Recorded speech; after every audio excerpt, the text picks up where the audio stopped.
Madeleine MacRae, welcome to Listening with Leaders. You are the CEO and co-founder of Legacy Leadership Institute, and you've got a deep background in corporate leadership and now in leadership development, and we're here to learn from you. So welcome to the show.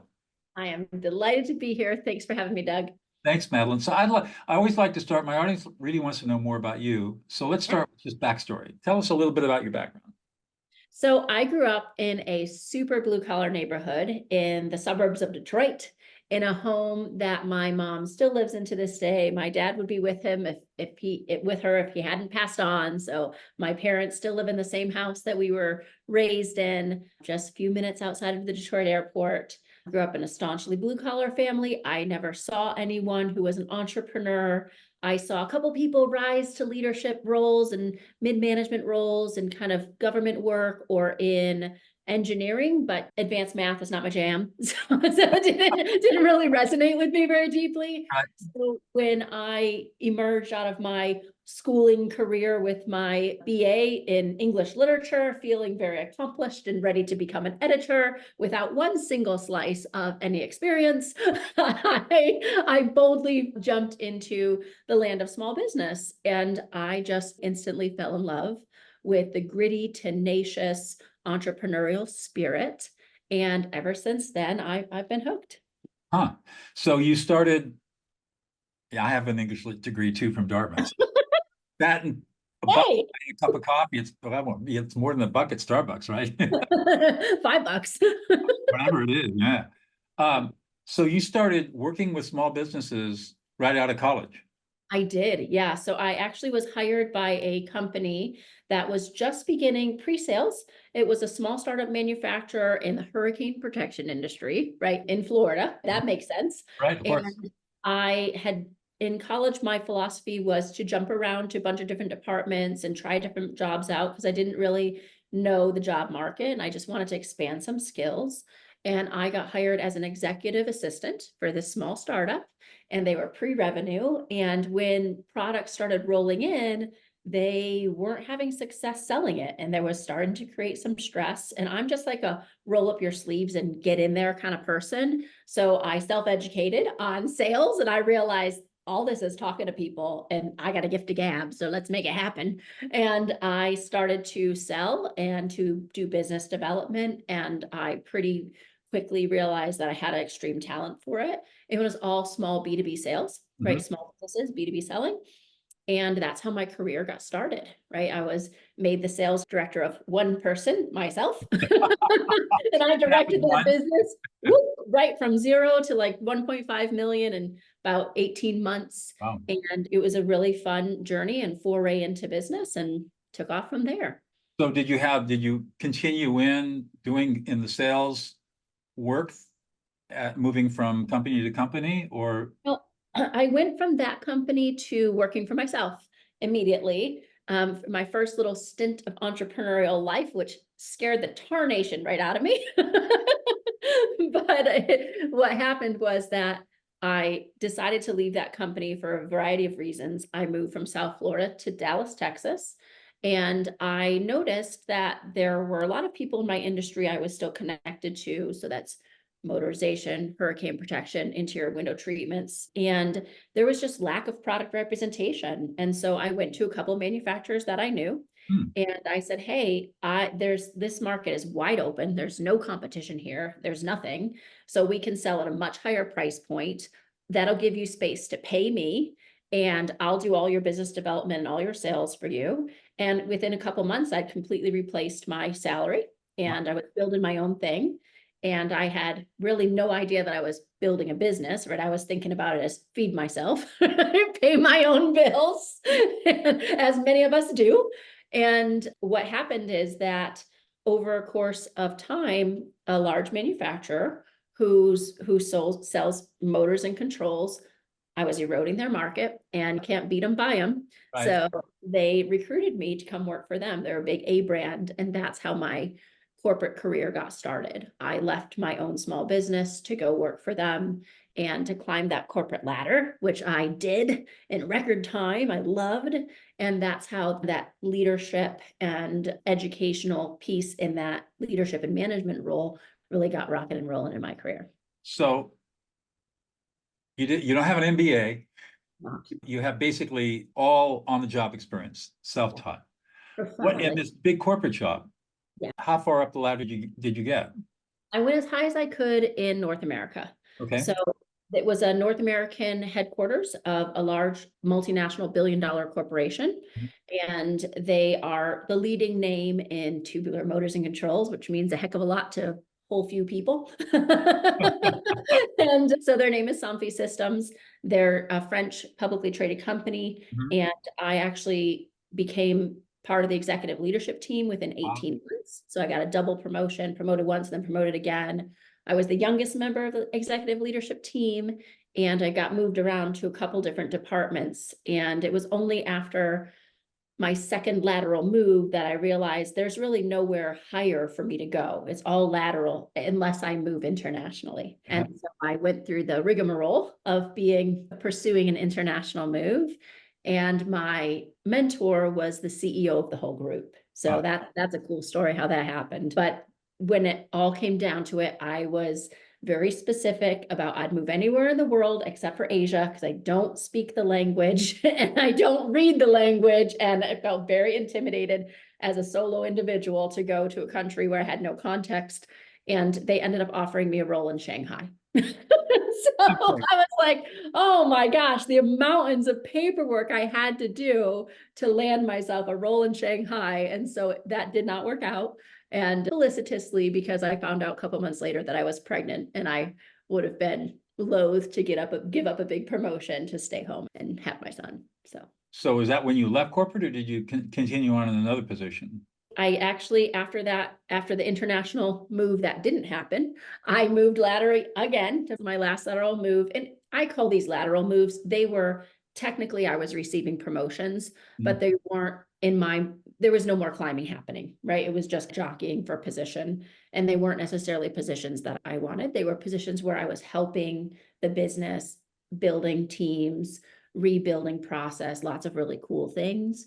And I stayed there for a year in that role. And after I had my son, I took an extended maternity leave. And then I took 6 months to help my son's dad build his business. So I did leave my corporate job at that stage. Wow. Yeah. And ever since that time, you've been doing leadership development and consulting and that sort of thing. Yeah. Yep. So tell us about the Legacy Leadership Institute. Yeah. So at Legacy Leadership Institute, we're proud to try to make the impossible possible for small business owners. Our sweet spot are businesses who have already passed those first 5 years in business, or they've passed that first major milestone of making it through their 5th year. And they generally have $1.5–2 million of annual revenue or more, but they're stuck at a plateau. And we are really passionate about helping a statistically significant higher number of people break through the $10 million barrier. So you're helping them scale. Helping them scale, right? And some of them don't need to scale massively. They just need to learn how to control their growth or how to predict their growth and how to make their business more predictable and get through their stuckness, right? Because every business stalls out at some point, and we are really experts at helping them through the stall point. What kinds of problems do you see small business having when they're stuck at that $1.5–2 million level? They want to scale, they can't, they're having issues. What are the typical problems that you see?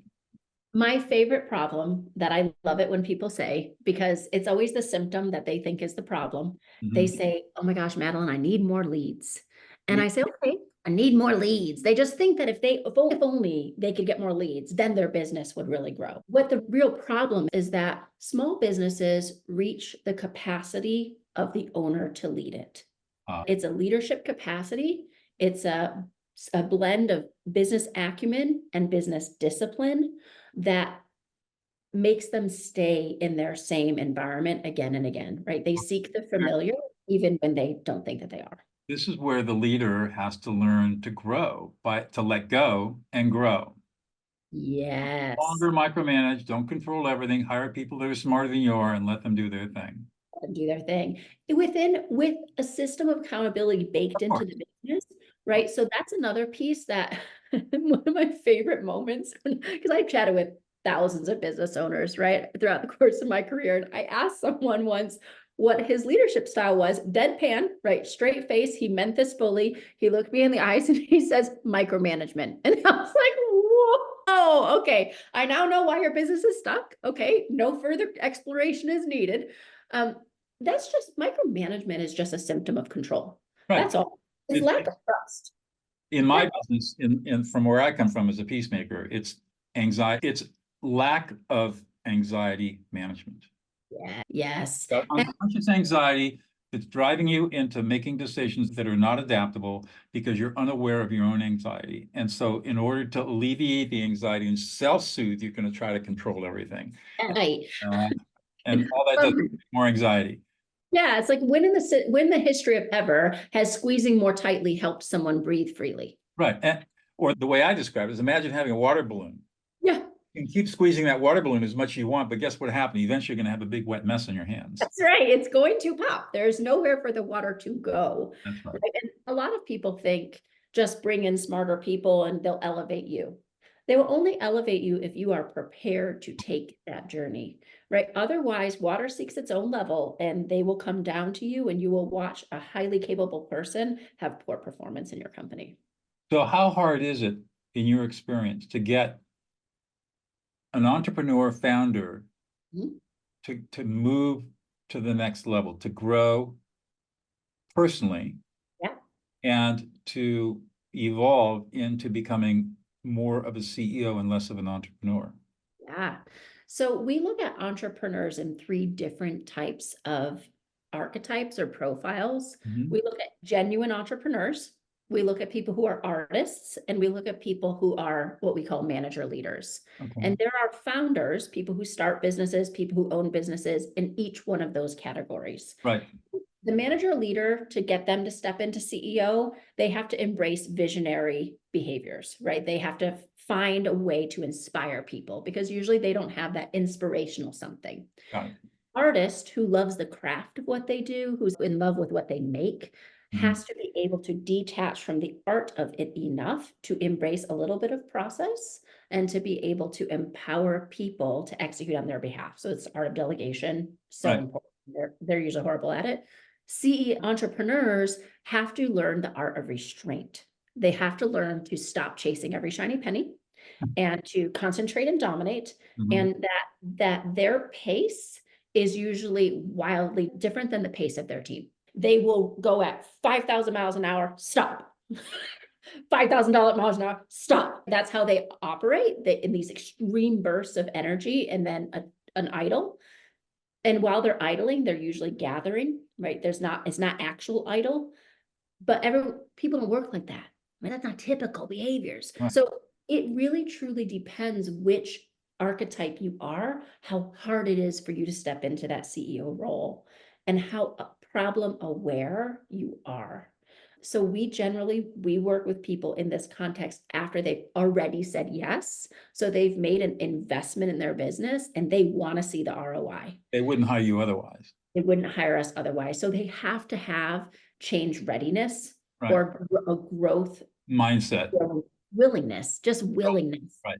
And we just tell them, like, look, it's going to be different than what you think it is. They think, oh, we'll just hire people and put some process in. That's what they think. And then turn on the sales fountain. And all of a sudden, my friend, it's you yourself are going to have to look in the mirror and make some hard choices to either let go, embrace change, whatever the things that you need to do. Right. So sometimes it can be very gentle and easy because they're ready. And sometimes they buck the system a little bit. Tough, yeah.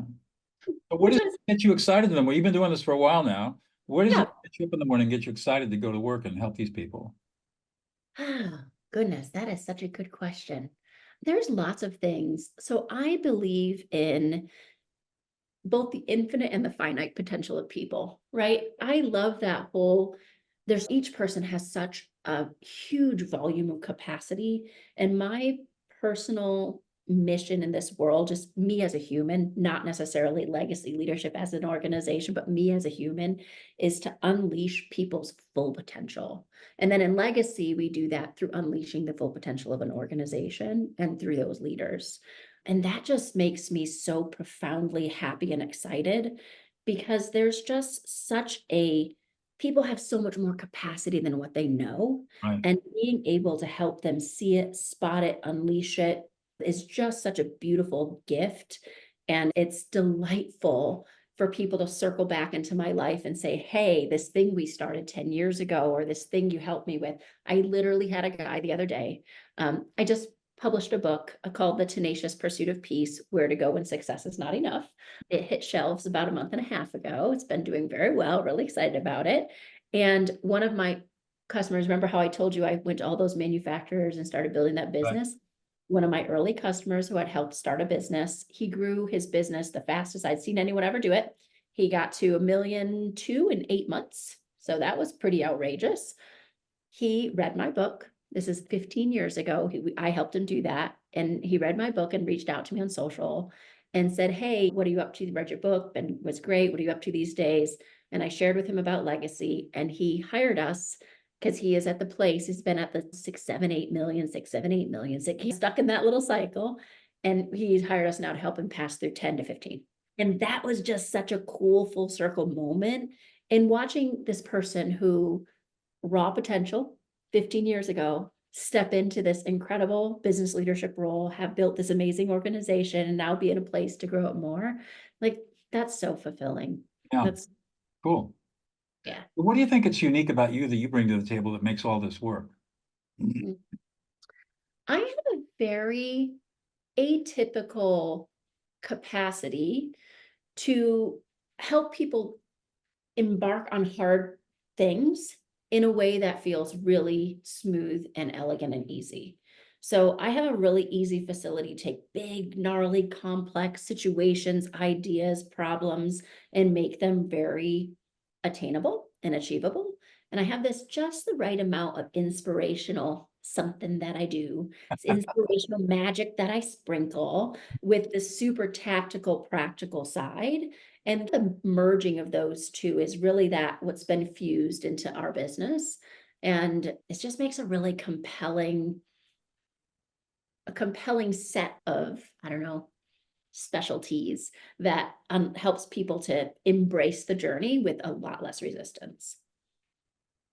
Lately, I've been thinking a lot about leadership empathy because in my business, listening is everything. In fact, I think listening is the foundational skill of life, and leadership as empathy is something that's talked about a lot, but nobody really knows what it is. Yeah. And they don't realize that it's a teachable skill. Anybody can learn it, and it only takes about 8 weeks to master the skills of leadership empathy. I'm curious, how important have you found leadership empathy and specifically and listening more generally to be as a skill that your clients need to develop in order to scale? There have been so many trainings that I've taught where it's like you have one mouth and 2 ears for a reason. Right. Let's maintain this balance, right? Are you speaking twice as much as you're listening? You have it in the reverse, right? What we've seen is that when people build the habit of asking great questions and of creating space for their people to respond to them, then innovation can happen. So we build a lot of those empathetic listening skills into some very simple, we call them habits of execution, that become cultural norms within a business. Because if you don't allow the people who you've brought in to help you execute the business space, then all their good ideas die on the vine. And you have to be that one choke point of all innovation, and that doesn't allow for the business to be as agile as it needs. So I think it's a really critical skill, and I think that it needs to be fused not only in the habits of the leader, but really into the culture of the business. Right. There's always space made for people to bring their best to the table. I find that culture totally reflects the attitudes and values and behaviors of the leader. Yeah. And that's where culture starts and ends, because people model their behaviors after the people at the top, the people who are the owners of the leaders. And So if you want trust and loyalty and connection and cooperation and collaboration, then you better be modeling that behavior. Yeah, you better And bring it. you Yeah, you better know how to do it, and you better know how to not only ask the right questions, but when somebody answers the question, make sure they feel like their answer has been heard at a very deep level. that's And right. that's what most leaders don't get. They Mm, think that it starts with asking the right question, but that's mhm. not where it stops. It Right. stops when you can make sure that whoever is giving you information feels like they've been deeply heard. And then what happens is there may be disagreement, but when people feel deeply heard, they don't care. They don't care about the outcome. All they care about is being heard. And if you can hear them, listen to them. I call it listening other people into existence. If you Mm, can listen your people into existence, they'll follow you anywhere. yeah, I love And, that. Yep, and you will not have disagreements, and you will always have people who are loyal and will trust you and will follow you anyway. You'll be the leader that everybody wants to follow. I love that. I have many years ago, I built a training called How to Handle Haters. It was actually for my customer service department Okay. way back in the day when they were getting reamed out by angry customers. And sometimes people call and into customer Yeah, of service or tech support and they're angry. course. And one of the very critical parts of that listening environment was to let them empty their cup fully. Stop letting them pour a little bit out and then start to pour in a solution, right? That's the wrong step, right? And as a leader, being able to listen deeply sometimes means developing that habit of, and what else? Tell me more. Is there anything else? What else? And just that simple ask is that moment of deepening that Right. listening. So that, because sometimes people will tell you the surface thing and then they'll tell you the next thing, but that third layer, like they're reticent to share it. And but if you Unsafe. can, yeah, it's unsafe, right? But if you come with genuine, what else? Is there anything else? And the genuineness of meaning that allows them the space to open that. And when they've emptied all the way out, then you can fill up, right? You can fill them with all the good Right. deliveries, So right? that's, and when I'm teaching my graduate students, I tell them de-escalate, then problem solve. Absolutely. Yeah. And how do you de-escalate? You don't listen to the words, you listen to their emotions. Are they done being mad? Or can you, venting doesn't work. Catharsis doesn't work. Just letting people go off and be angry. The science shows that just makes them angry. What you really need to do is listen to and reflect their emotional experience. It's a process known as affect labeling. And there are brain scanning studies that show that when you affect label somebody, you literally tell somebody what they're feeling, that the emotional centers of the brain are inhibited and their prefrontal cortex is activated. You can literally calm an angry person in 90 seconds or less. And that's the title of my fourth book. And I acid tested this in maximum security prisons over 15 years, teaching lifers and long-termers how to stop prison violence. Wow, that's cool. And yeah, it's powerful. And so That's really cool. as a leader, if you can learn how to listen your people into existence so they feel deeply heard, your meetings are shorter, you get more done, you make better decisions, you have higher retention, and you have people who will do anything for you. Yeah, I love that. They feel validated by you. And That's right. that's the secret that I teach, because I see that as being the foundational skill Yeah. that everybody else misses. Solves such a deep human wound, right? People Right. are wounded in not being seen, not being heard, not feeling good enough. Those three are the quintessential, especially like North American woundednesses of us as individuals. And when we can lean in and really be present with someone like that, it's moving. And what you just described is a shared experience that almost everybody has. One And of the once three. we start recognizing that this is a shared experience, and yes, you don't feel heard, you feel ignored, you feel imposter syndrome, you feel disrespected, you don't feel appreciated or supported, and you're sad by all of this. This all makes you sad and disconnected and upset and angry. When you start recognizing that emotional experience, it changes everything. Yeah. And so I tell leaders, embrace the emotions of your people. Don't tell them to park their emotions at the door. You bring all of who you are to everything that you do. So So even if you tell them to park it, they're not gonna. that'd be correct. And yeah, so that stuff's pretty important. And that I suspected that you would be aligned with these ideas. Yeah, I love it. It's it's a different perspective on something that I hold to be very true as well. And I just love I love the multifacetedness of some of these business fundamentals and core leadership truths, because when you just turn that diamond a little bit, it catches a whole new level of sparkle. And that's just my. Exactly correct. So what's next for you? You're So, at this, you mentioned earlier that you merged this firm. yep, Legacy Leadership came as a merger of two businesses. Now you're growing it. we are. What do you do next? We're going to continue to grow it. We're still in our first year, so we are passing lots of milestones really fast. And one of my, I have a bias for speed. My very first course I taught, which I'm sure is not going to surprise you, is called Fast Track Sales Systems. Teach people how to sell well, and there's a system to that. There's a method to that magic.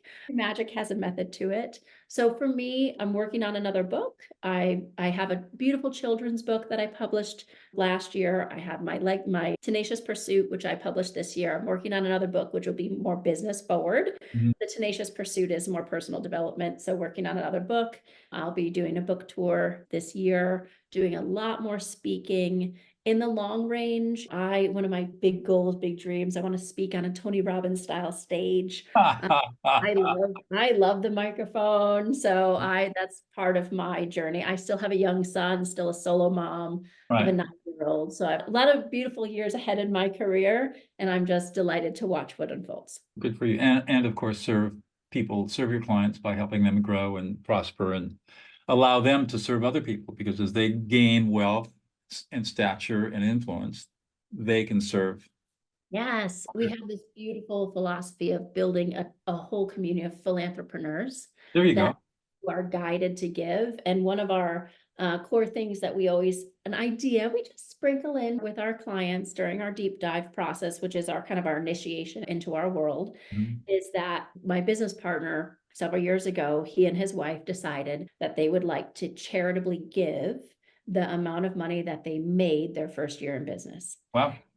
For anyone who's not in business, you think, oh my gosh, that's a gargantuan number, but it's not. Well, we all know as entrepreneurs, right? That's probably more attainable than you think when you really look at the math, Right. except for that one guy who did 1.2 in 8 months. Like maybe that's maybe not him, but that was just such an inspiring, that's actually what I'm aspiring to do this year, is to give equivalent to what I made my first year in business. And I definitely will. And I'm super excited about it, but it's just something that we put out there for all of our clients, and how many of them are inspired by that and want to embark on that journey, because the rising tide lifts all the boats. That's right. And part of the reason why we're called Legacy Leadership Institute is that we really want to enable particularly small businesses and the owners and the teams and the leaders who run them to leave a legacy, and both in a material way and in an immaterial way, right? To genuinely leave a legacy. And if you don't build a business that can sustain a generational transition, then you're not going to leave a legacy with your business. Right. Interesting. One more question, I'll let you go. What's one thing about yourself, Madeleine, that we would never know about? Oh, there's so many facets of Madeleine. Just one Okay. that's kind of cute and funny and quirky. One funny, weird quirk about me. Okay, I love electronic music. I have a very wide and varied taste on music, like super heavy metal, Wow. alternative rock, opera, classical, Vivaldi. Sign me up for that. Like everything. I love music. Asterisk, not so much country. I don't really love country music. That's yeah.